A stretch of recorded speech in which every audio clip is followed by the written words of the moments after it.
Hello, everybody. It's a pleasure really to stand before all of you here today. And the topic, like Rajat mentioned, which I'm going to touch upon, is regarding examples from the life of Prophet Muhammad and how he contributed towards peacemaking. We often hear that Islam is perhaps the most radical religion in the world.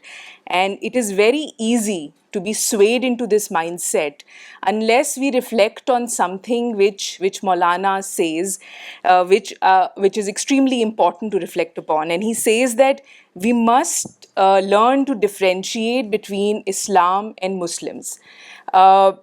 We must judge Muslims in the light of Islamic teachings and not vice versa. And as he said, that the very word Islam connotes peace. And according to a tradition of the Prophet Muhammad, peace itself is Islam. He is also reported to have said that a Muslim is one from whose tongues and hands people are safe. This means that peace is really a prerequisite in Islam. Dr. Michael Hart, as some of you may know, had written this book called The 100, which was a ranking of the most influential people in history. And he pegged Prophet Muhammad as the number one or the most influential person in that list. But definitely the question that comes to our mind is that, why did he give that ranking to Prophet Muhammad? According to the Quran, in the life of the Prophet Muhammad, we have a very good example to emulate. And by studying this life, we can derive those spiritual principles which can illustrate Islamic view on peacemaking efforts. And over the next few minutes, I'm going to enumerate 7 such principles that we've compiled for this discussion today. The first principle that I'd like to present before you is essentially to begin with the possible. Now, at the time of the Prophet, when he was there in Arabia, the region was racked by a multiplicity of problems. There were, of course, the big Roman and Sassanid empires which were making inroads into Arabia. And the society as such was beset by several kinds of evils. There was usury, there was bloodshed, and of course, the tribal wars.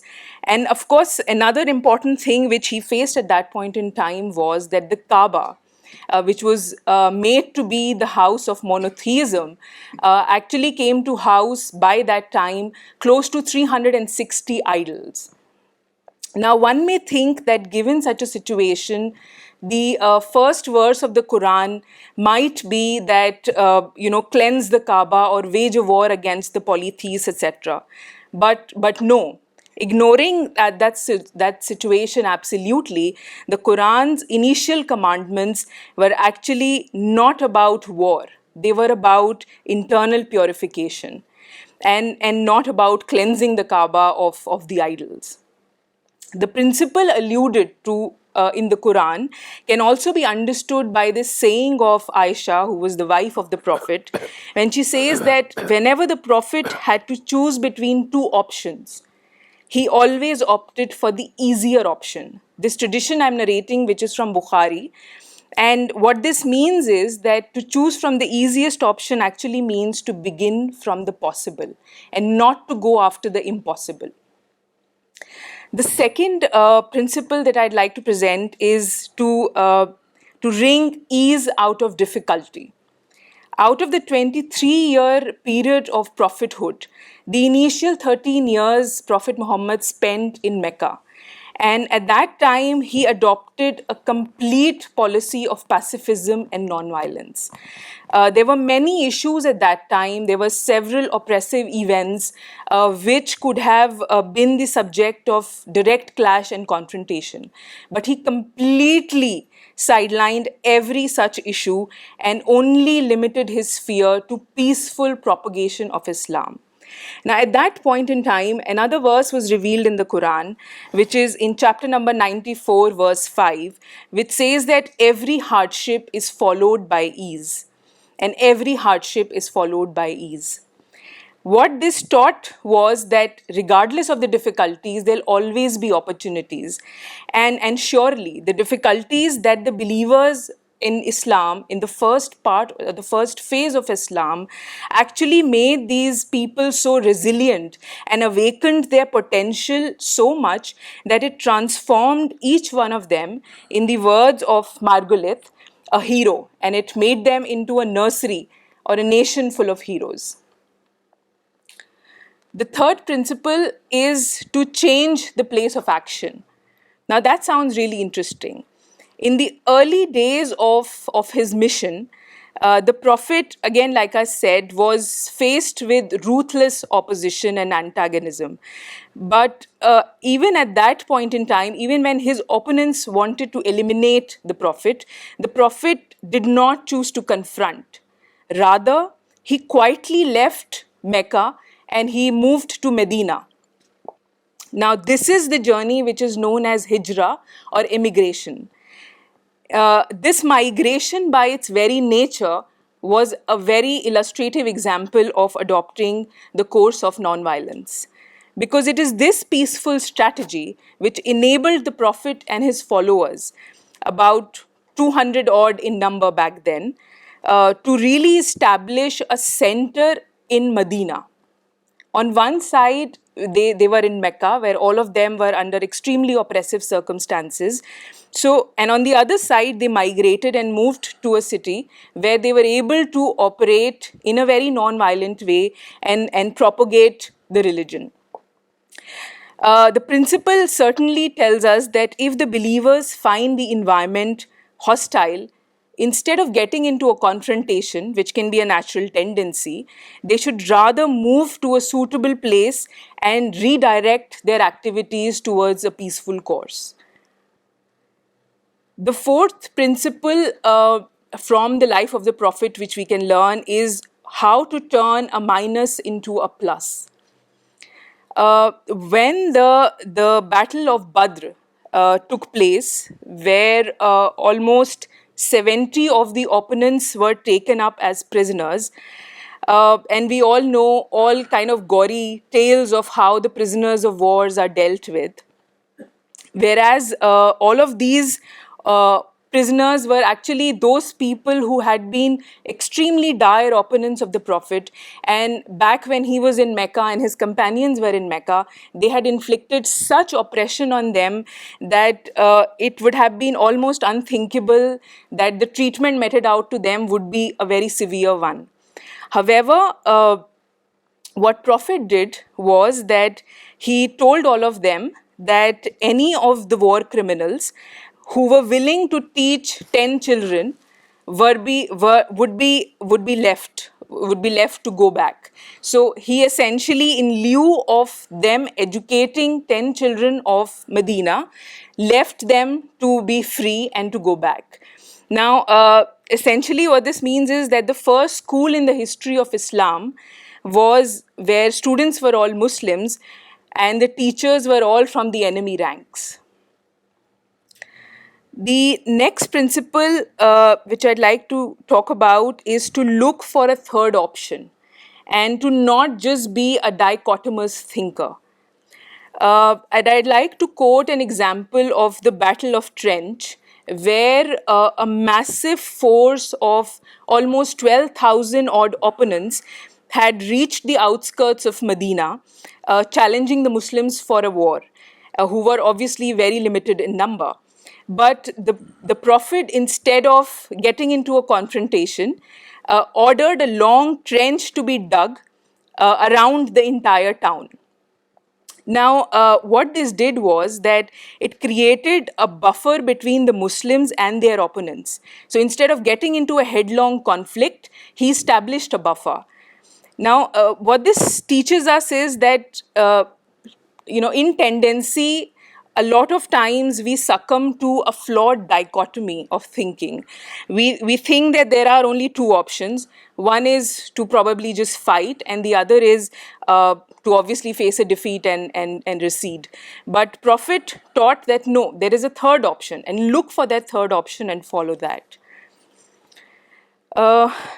Linked to this is the next principle that I'd like to talk about, which is to bring action to one's own favorable field. When the Prophet migrated from Mecca to Medina, the Meccan leaders were obviously in an absolute mood to launch an all-out offensive against him. And several military skirmishes were ensued, though there was never a decisive victory that came about. And at this time, Prophet made relentless efforts to bring about peace, but eventually he offered to the opponents a proposition of entering into a 10-year war pact, a 10-year peace treaty, my apologies, a 10-year no war pact, which was called as the Treaty of Hudaybiyah. Now, in this treaty, or in signing this treaty, the Prophet Muhammad and his companions unilaterally accepted all conditions of their opponents, however severe they might be. And changing this arena of action, which was once the battlefield, to now an undistributed long period of peace, really helped the Prophet and their companions to begin to disseminate the message of peace on all sides. In fact, there was a verse in the Quran which was revealed which called this particular treaty as a clear victory, because it was this peace treaty which essentially paved the way for peaceful, constructive activities that followed thereafter. And the last principle that I'd like to talk about is to follow pragmatism instead of idealism. In the Prophet's view, idealism was something which has to be striven for one's own thought and one's own conduct. It is not something which can be imposed upon anyone else. And when the peace treaty, for example, the peace treaty that I was just referring to, the Sulh Hudaybiyah between the Muslims and the Quraysh was about to be signed, the Prophet dictated the following words, that this is from Muhammad, the messenger of God. The Quraysh delegate raised objection to this, and he said that had they believed in the prophethood of Muhammad, there would have been no war and no conflict in the first place. So they essentially raised a question on the very existence of the Prophet, but Prophet did not debate this at all. He just instantly got the Prophet word struck off, and instead of that, he got it changed to Muhammad, the son of Abdullah. In doing so, he just completely dealt with such a delicate situation in a manner which helped them avert a potential confrontative situation. Now, this brings us to a point that, we are often asked that, okay, what can be the limit of tolerance? We often talk about tolerance, but is it to be done up to a limit? Now, Voltaire had said that, tolerance is a law of nature that is stamped on the hearts of all men. Now, nothing can be really truer than that, because tolerant indeed is a permanent law of nature.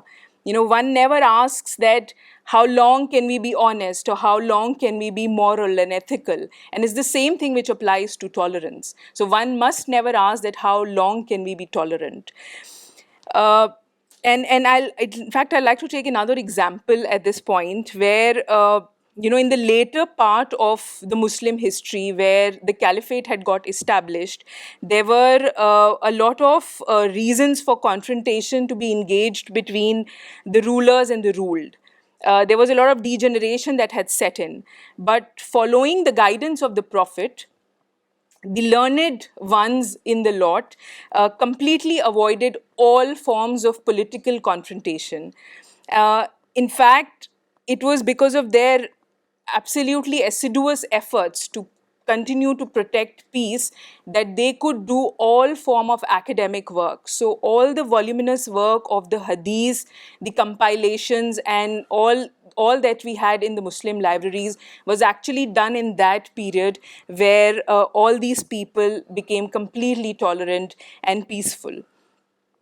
Now that brings me to my last bit, which is that a question now arises that where has the Muslim or the Islamic history today? Now, of course, the greatest problem which is fraught in the Muslim nations today is definitely that they have almost totally forgotten the Sunnah of the Prophet or the way of the Prophet, which is non-violence. And in later times, once the Ottoman empires and the Mughal empires disintegrated and the problems like the Palestine, etc., came to fore, the Muslims world over fell prey to negativity and to violence, and at such a colossal scale that Islam came to be known as a religion of violence and not as non-violence, which it was meant to be. As a result of this absolute deviation, despite almost a 200-year-old struggle, Muslims have not been able to achieve any positive gain. In fact, they have only lost and lost. According to one of the Imams, Imam Malik, the later generations of the Muslim community will be able to settle matters and issues in exactly the same way as the earlier generations did. What he's pointing to is the non-violent methods.